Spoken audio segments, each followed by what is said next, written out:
So you want to change the brushes on your Kitchenaid stand mixer. If your mixer looks like this and is unplugged, you want to follow along with these steps. For the most part, there's always a little bit of variability, but I'm going to show you what I did.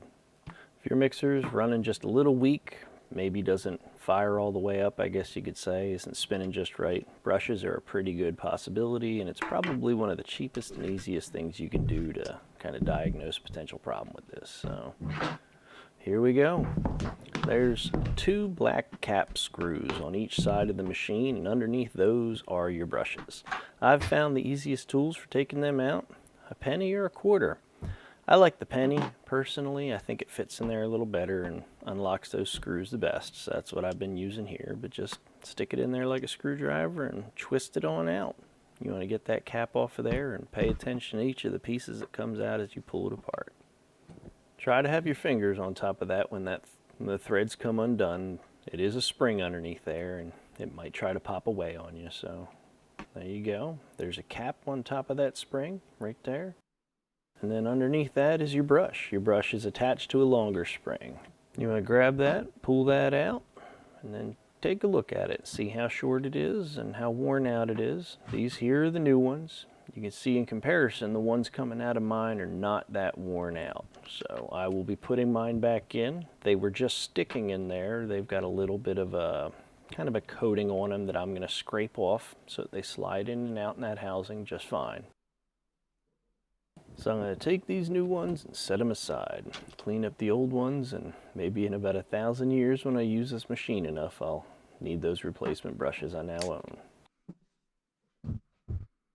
So I give these guys a gentle scrape, get that, I guess it's an oxidation or something like that that's on them. It's just a little film, just making them sticky in that port they slide in and out of. And that's it. If you're going to notice there's a cutout on the brush, you got to be paying attention to how you took the first ones out, or you can look inside to see where the cutout goes. They're only going to slide in one way, and that's it. Pop it in and reassemble. Now this cap is directional. That cap, that copper cap that's on the inside, you want to make sure that's facing down. The spring portion of it's on top. Set your screw portion on top. Press it down, keep a finger on top of it. That will come flying off if it slips out of your fingers. Let the threads catch, twist it on by hand. Tighten it down with that 1-cent tool. Well, you made it to the halfway point. If you like what you're seeing, hit that like button. It'd be appreciated. We're gonna flip her around, do the exact same thing. I ended up doing the same thing on the other side. I'm not changing out that brush. I am just going to clean it up and reinstall it. But if you're going to replace your brushes, you're just going to repeat the same process for the other side. Take off your screw cap, remove the cap that follows it, remove your brush, and then instead of doing what I'm doing, which is just cleaning the brush and then putting it back in, you're going to replace your brush with the new brush. And as you can see, that one there, the length of that brush is not worn out.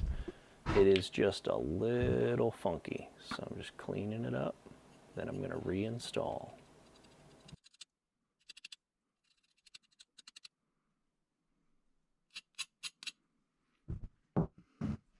So once again, when you go to reinstall, you're going to look at the cutout that is on the sides of that brush. There's one side that kind of makes it not square. It's kind of like a 45-degree angle cut on it.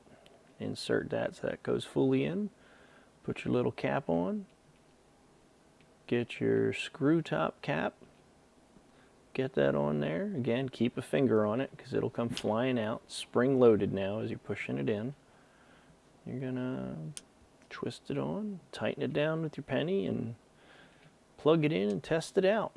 Make sure everything worked the way it was supposed to.